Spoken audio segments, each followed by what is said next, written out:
Welcome to the Paisans podcast. We're your hosts, the brothers from other mothers, Dante, Dave, and Sark.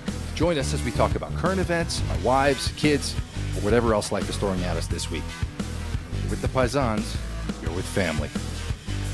I found this article years ago, and it fascinated me because we're all Italian to different degrees. We're all Paisans. We're all Paisans, hence the name, of course. But this, I always wondered why it is that the way that like our family talked wasn't what I would hear. Like it wasn't how I would hear people say things in Italian, And the whole gabagool thing was a great example. And so this article is titled "How Capicola Became Gabagool: The Italian New Jersey Accent Explained." And it's written by a guy named Dan Nazowitz from back in 2015. So it's almost 10 years old, this article. And I feel like this came from somewhere else, but thanks to The Sopranos for popularizing gabagool for the masses. Well, look at that picture. Right, comes up right away. The article actually opens with a quote from The Sopranos. So that's right. Meadow at one point, I guess, said to her grandmother, "Don't eat gabagool. It's nothing but fat and nitrates." And so he talks about it here. So it's actually really fascinating. What it has to do with, and I mean, I'll tell you a little bit because I've read through it, and then we can kind of read through this article a little bit. It has to do with the unification of Italy back in the 1800s and the 5 different kingdoms of Italy that were unified under the Northern Kingdom. And that was the primary driver for so many Southern Italians to leave the country because they felt like they were being imposed upon by the northern parts of the country. So most Italian Americans, their families come from the southern part of the country, whether it's Naples, like in my case, or even Sicily, which is part of Italy, but is often doesn't consider itself part of Italy. Like Sicilians are always like, I'm Sicilian. They don't sort of identify as Italian. They just identify as Sicilian, even though it is we see it all as Italian. And a lot of that, they had these different kingdoms. They all had different. They had distinctly different dialects. It's actually really interesting.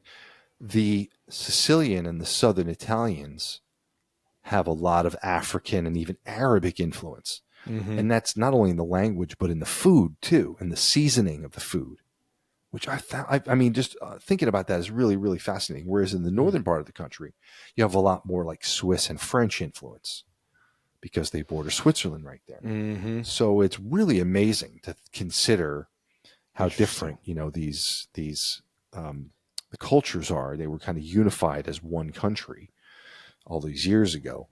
I don't know what it says. I mean, obviously, my mother did. My mother is half Sicilian, and then my father, I'm all from Naples, and my mother's from Naples on the other side of her family. Yeah, she did a 23andMe thing one point, and she said she came back like with a huge percentage Greek.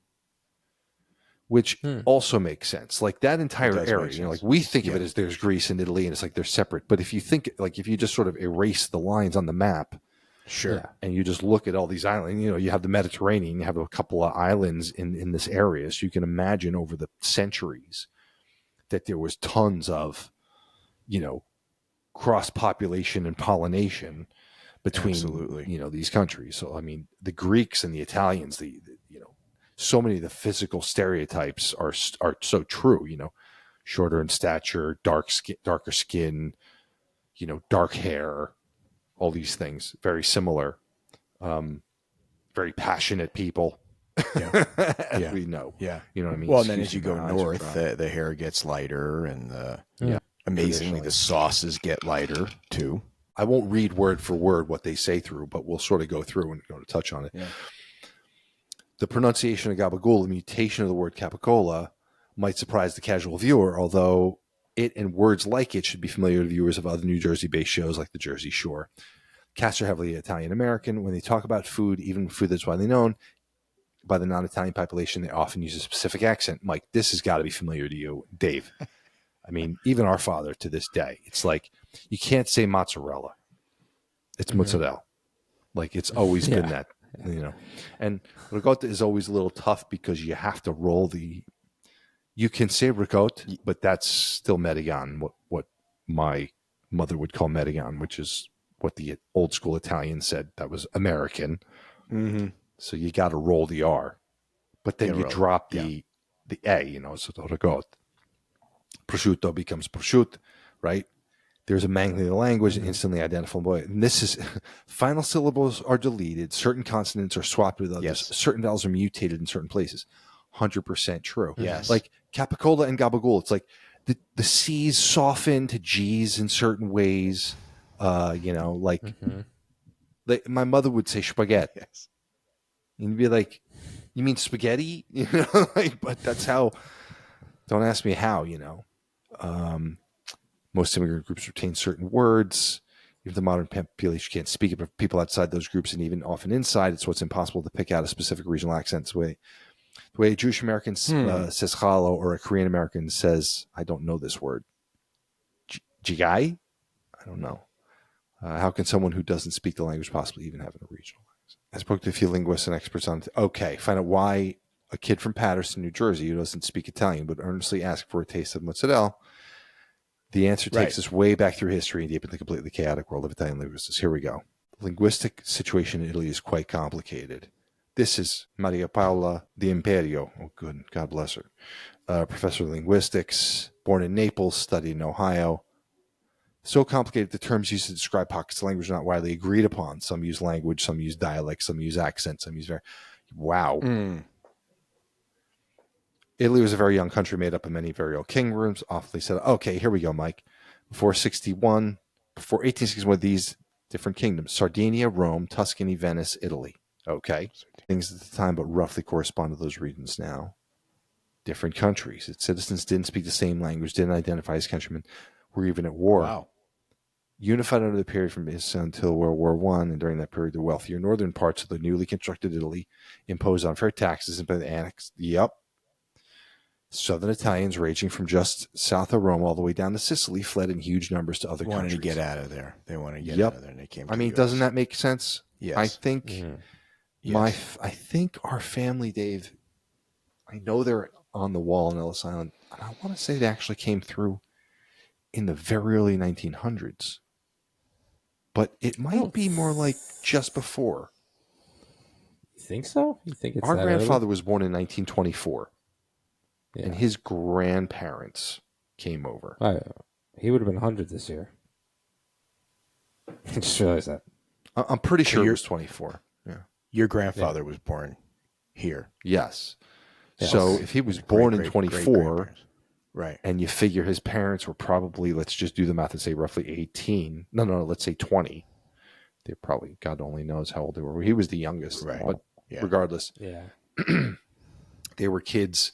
So they were probably born right around the turn of the century, which would mean their parents probably came over as kids in the late 1800s. Mm-hmm. So this makes perfect sense. It totally aligns. I thought our great-grandparents were born in Italy. So not our great-grandparents. Our great-grandparents. Our great-grandparents. Yeah. Oh, you might be right, Dave. That could be. They may have come over as kids. Yeah. Yeah, great-grandparents came over as, Right. So our parents, right. But again, even so, that would still align with the turn of the century. If our grandfather's born in 20, his parents probably came over when they were children. So they probably came over 1904, 1905-ish. Yeah. 80% of Italian Americans are part of Southern Italian descent, which we knew. Ships from Palermo, which is in Sicily, went to New Orleans, and the ships from Genoa and Naples went to New York. Interesting. So there must be a huge Sicilian population down there. There you go. The richest pockets of Italian Americans aren't far from New York City. They're clustered in New York City, Long Island, New Jersey, Rhode Island. That's all. We know that's true. Those Italians, all from southern Italy and all recent immigrants in close proximity to each other in the United States, wouldn't necessarily consider themselves countrymen. It's because each of the old Italian kingdoms had their own, the imperio, whose Italians called them dialects, but others refer to them in different ways. Old Italian kingdoms each spoke their own languages that largely came from the same family tree, slightly but not all that much closer to the Romance language. Yep. Did I sum it up here or what? I use the past tense for these because these languages are dying. Dialects still do exist, but they're spoken mainly by old people. Sicilians put up more of a fight than most. Who's shocked by that? I'm surprised there. Yeah. But they have to standardize. At some point, they standardize, right? Well, I mean, there's like institutional Italian. Funny you should say that. Italian. During unification, the Italian powers decided that having a country that speaks about a dozen different languages would pose a bit of a challenge, so they picked it one called it Standard Italian. So they standardized. Standard. Made everyone learn it. The one that they picked was Tuscan, and they probably picked it because it was the language of Dante. You're welcome. The most famous Italian writer.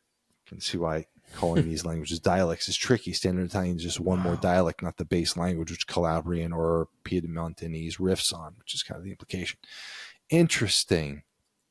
Standard Italian has variations, which we'll call accents. Someone from Sicily would have a Sicilian accent, but when speaking Standard Italian, a person from Milan will hopefully be able to understand them.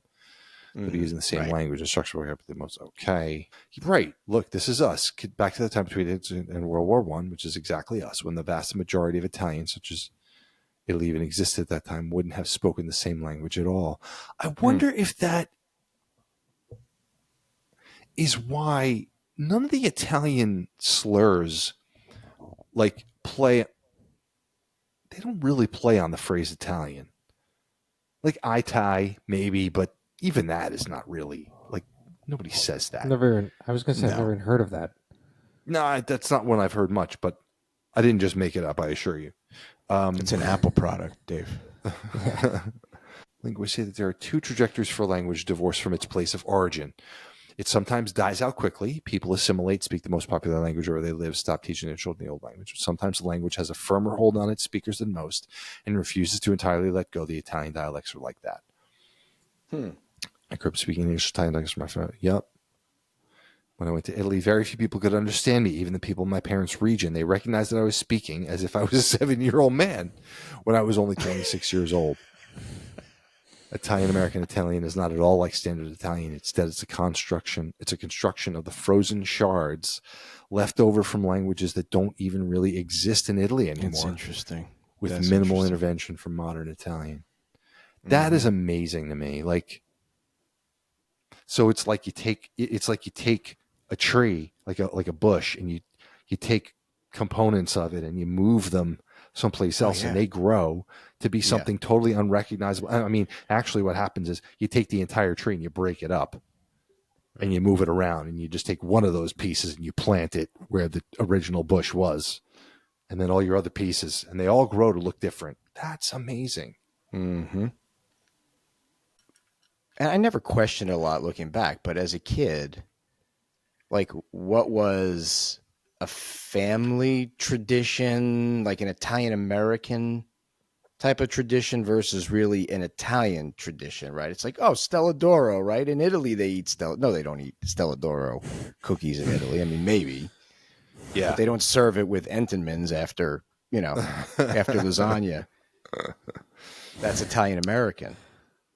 Right. Yeah. Well, definitely. I think that's part of what we're learning here. Yeah. And we're I would think all three of us are very much like Italian American versus Italian. I mean, we're third generation, right? I mean, not that your kids are fourth generation, and your kids are fourth generation. We're super Americanized right now at this point. Oh my gosh, absolutely, yes. Absolutely. Yeah. I mean, my kids have no connection to this. They really don't. And it's so funny because now I look back and I, my mother can speak Italian. She can speak Sicilian. And so what she would always say, she could speak Sicilian, and then she could say, I can speak the high Italian. And that's the standard Italian. So she could do either, but I never learned. And I would have had to be surrounded by my mother speaking to other people to be able to to learn it. Now my kids hear me say mozzarella and they make fun of me, and I'm like, yeah, I get it, because I'm totally removed from it. It's not like I speak Italian, or Sicilian or anything like that. But so it's programmed in you. That's how you were raised. That's how it And sounds weird to say it any other way. There's an affection and there's a loyalty to it.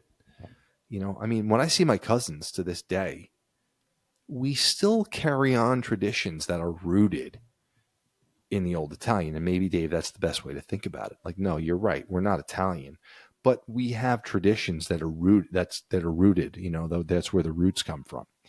Mm-hmm. And like, I see my cousins, we're grown men. We're all American. If we meet one another at a public place in this country, people think it's odd, but we all see one another and kiss one another. Mm-hmm. And that's because of a tradition that we picked up from the time we were kids. Like, we kissed each other as kids because that's what we were told to do, literally told to do when you were so little that you didn't know. And your parents were going to kiss your cousin. Mm-hmm.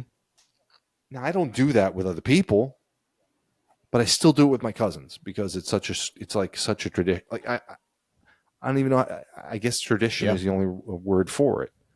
But I would feel like I was insulting them if I didn't do that. Like, it would feel unnatural not to do it. Do you ever talk about that with them? About doing it and maybe not doing it? Stop it. Well, COVID would be the excuse for that, Dave.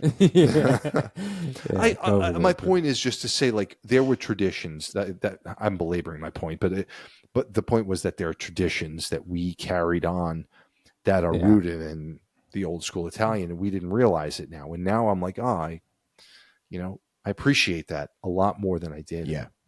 My kids have no familiarity with it whatsoever. None. But it's interesting how they're saying, how this author is saying, even these languages are like these like shards in time, right? Like if they went back there, it's almost like they'd have no place anywhere else. That's right. Being an Italian American. And it's the same thing I see, like not only with our families, but then also with my wife's family, who's like a closer generation off the boat, that there's certain traditions now that they've adopted, or even perspectives that they have of things in Italy that are not that way anymore. It's a snapshot in time from when they left. Jersey Italians are not linguistically distinct from New York or Rhode Island or Philadelphia Italians who speak Italian. Generally, being fairly close in proximity, if they were only speaking similar language, they would necessarily have some cultural similarities. Similarities are also abound. Less meat heavy, more like Provence and Greece in the use of seafood, vegetables, and even rare for Western Europe. Spice, capicola, and mozzarella are probably creations of southern Italy. Yes. First, the features that you'll find across a lot of these dialects, and one that you'll still hear a lot in southern Italy today, is vowels at the end of words are pronounced very, very softly, and usually as more of an vowel. It's a little more extreme, calling it vowel deletion. Basically, if the final syllable is a vowel, you can get rid of it. The vowel deletion is common in many languages and is done for the same reason, that sometimes vowels are added to make the flow from one word to another more seamless. It's easiest in terms of muscle movement to transition from a vowel to a consonant and vice versa. A vowel to a vowel is difficult in English. It's why we say have a versus n in phrases like a potato or an apple. Well, taking the vowel out the end, it's like you could see with capicola, that's like the first step to gabagool, because if you take the A out of the end of it, you're pretty much already saying it. Yep. It's just over time, it becomes, just rolls off the tongue easier to say it, like gabagool. Yep. Okay. Second, a lot of the O sounds will be, as we call it in linguistics, raised. So it'll be pronounced more like ooh, says Olivia Shaw. Got it. O equals ooh. Third, a lot of what we call the voiceless consonants, like a K sound, will be pronounced as a voiced consonant, says Olivia Shaw. This is a tricky one to explain, but basically the difference between a voiced and voiceless consonant can be felt if you place your fingers over your Adam's apple and say as short of a sound with that consonant as you can. Right. A voiced consonant will cause a vibration and voiceless will not. So like when you try to make a G sound, it'll come out as G. But a K sound can be made without using your vocal cords at all, preventing a vibration. So K would be voiceless and G would be voiced. So we've got three linguistic quirks common to most of the Southern Italian ancient languages. Now try to pronounce capicola. The C sounds, which are really K sounds, become voiced, so they turn into G. Do the same with the P. Since it's a voiceless consonant and we want voiced ones, we change it to a B. Right. Yep.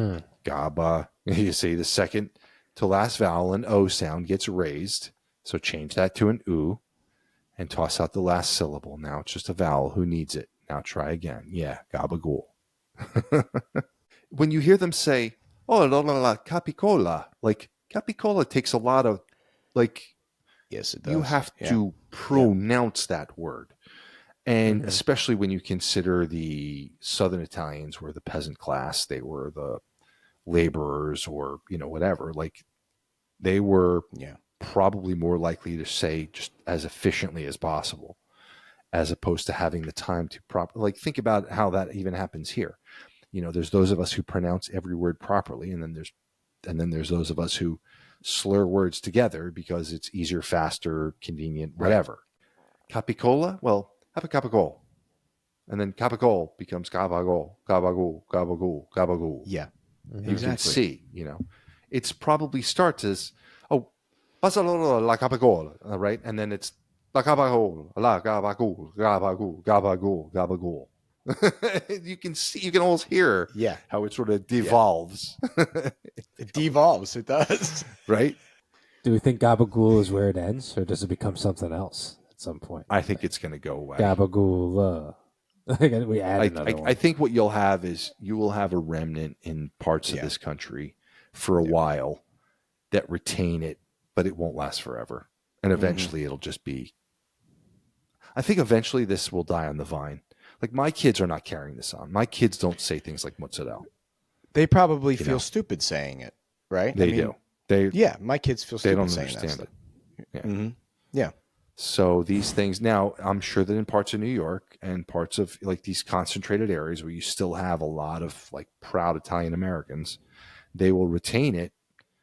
But I think it can only withstand a few generations.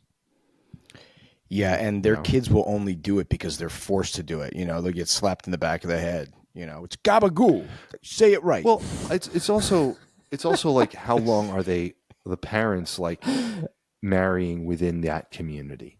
Because my wife is not Italian, and so she has none of that to carry on. You know what I mean? And even on my family's side, actually, it was my mother's family that really carried that on. Like, Dave, even on like dad's side, we don't. No, there's a little bit of retention of it. On dad's side, it's not very prevalent at all. Like, I mean, he did, but not. No, I don't really carry it on that much, even. Like, our grandparents said things like this. This is how they spoke. Mozzarella, gabagool. Like, they spoke like that with the Italian American accent. Accent's the wrong word, but that pronunciation of a lot of these words. Yeah. And certainly on my mother's family, not only in my mother's family, like my grandparents, but I had a lot of aunts and uncles and all my cousins. So they all retained that. On my father's side, we didn't really have that, So again, like, I don't think any of my cousins' kids are carrying on these pronunciations. My kids won't carry on these pronunciations. So in our branch, it's going to die, and I'm sure that there are some families in Philly, in New York, like, where there's like still pockets of Italian Americans, and they're still marrying other Italian Americans, and therefore they're going to retain a certain amount of this. But it's only going to last a couple more generations, because that's right. People start moving out of those areas. Like, those, over time, those concentrated areas are going to start to dissipate. And as they dissipate, there's no carrying on those things, like those accents. Italians are keeping the flame in their languages alive better than Italians. There's something both a little silly and a little wonderful about someone who doesn't even speak the language putting on an antiquated accent for a dead sub-language to order some cheese. And yet that's sort of what it is. And that's what it is, though. I loved this article. It really just felt like a brilliant history lesson for me. And it makes so much sense. Like, understanding that, like, when they all came here, it's it's like, I even wonder if at the time, did they recognize them all as being from Italy, since it was actually like a bunch of different countries effectively. I mean, at some point they did, but right. I'm sure the people in the United States that were here viewed it just as Italy, because they couldn't have known the intricacies.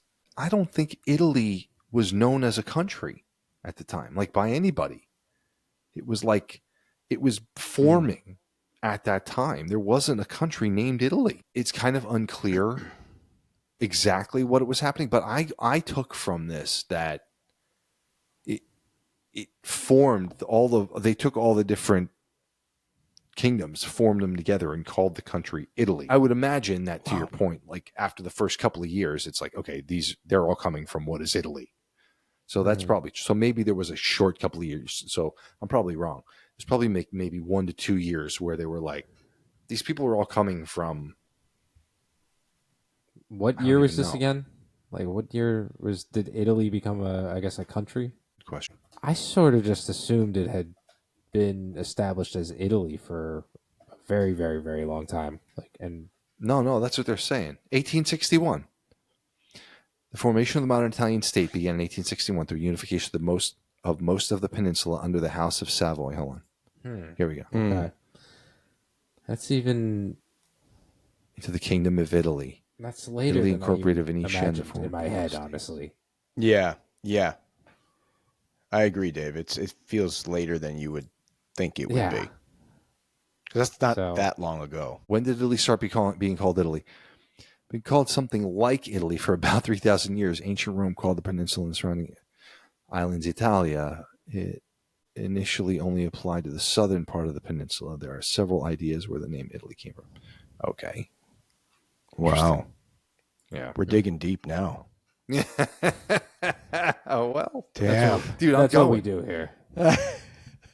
I'm going. So we are going to Italy in April to Rome, and we are going to Florence, and we're going to Tuscany. And at some point, we're renting a car, like not in Rome, but outside of Rome. I think I could be wrong about the order, but we're coming from Rome, then we're going to maybe Florence and then to Tuscany, or maybe to Tuscany and then to Florence. But we're renting a car in the first one and driving to the third. Rome first, we're renting a car in the second place we go, and then driving to the third place, and then I think driving back to Rome. I have a Babbel, is it Babbel subscription, and I just paid for the last year, didn't do a single thing on it, but I agreed to pay for another year, so I'm gonna try and do a little bit of work before we go. See if I can learn a few basic words in Italian. You should just let it play every night when you sleep. See how much you're able to learn in your It's not like that, dude. It's not just a tape. Just let it play while you sleep. Ciao. Hello.